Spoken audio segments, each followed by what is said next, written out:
Welcome back to our channel English Time. Today we are starting the storytelling series. I am going to share a story on Thirsty Crow. Without any further delay, let's get started.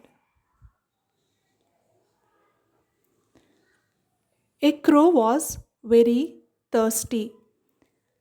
ఒక కాకి చాలా దాహంగా ఉండేది. ఇక్కడ was ఇచ్చారు. So this is about past గురించి మాట్లాడుతున్నాం. It found a pot. Find అంటే మనం ప్రజెంట్ గురించి మాట్లాడుతున్నట్టు. ఇక్కడ ఫౌండ్ ఇచ్చారంటే పాస్ట్.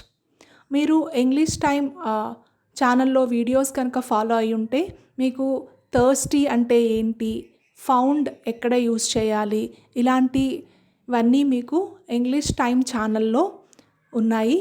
ఒకవేళ ఎవరైనా చూడకుండా ఉంటే వెళ్ళి చెక్ చేయండి. It found a pot with a little water. ఇక్కడ థర్స్టీ అని ఇచ్చారు కదా, థర్స్టీ అంటే దాహంగా ఉండేది.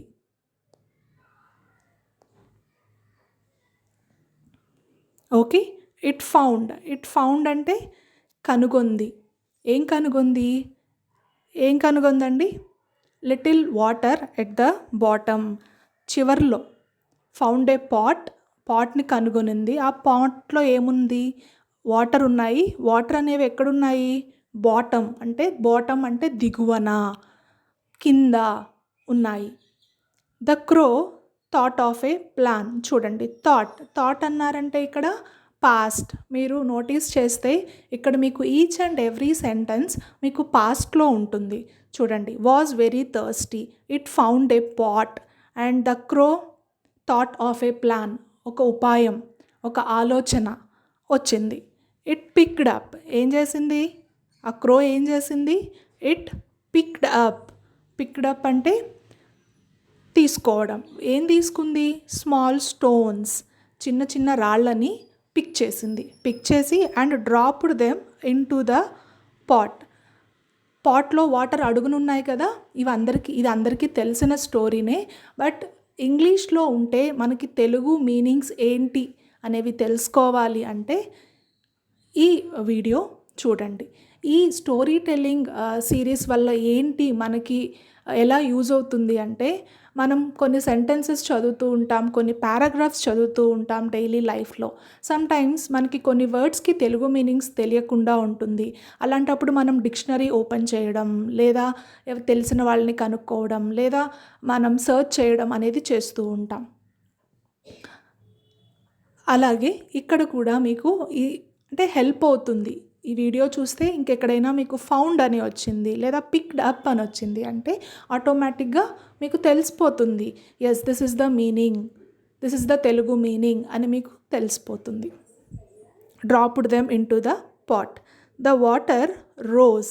ఇక్కడ రోజ్ అని ఇచ్చారు. రోజ్ అంటే it is not a flower కాదు. Rise, rose, risen. Verb forms కనుక మీకు తెలిసినట్లయితే V1 rice and rose rise అని ఉంటుంది.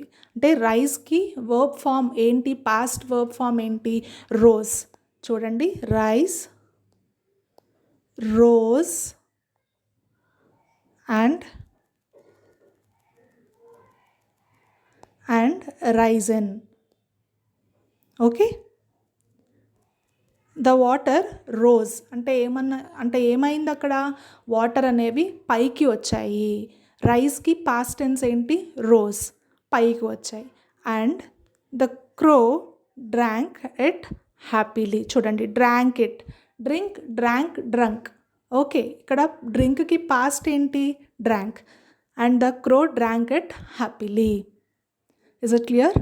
ఇక్కడ మీకు కొత్త వర్డ్స్ ఏమన్నా వచ్చాయి అని అనుకుంటే చూడండి, thirsty and picked up and drank, rose, ఇవన్నీ మీకు కాస్త కొత్తగా అనిపించవచ్చు వర్డ్స్ అనేవి. ఇవన్నీ వర్బ్ ఫార్మ్స్ అనమాట. థాట్, థింక్ అంటాం. థింక్కి పాస్ట్ టెన్స్ ఏంటి? Thought. Okay, if you like this video, please do subscribe to our channel English Time. Thank you for watching.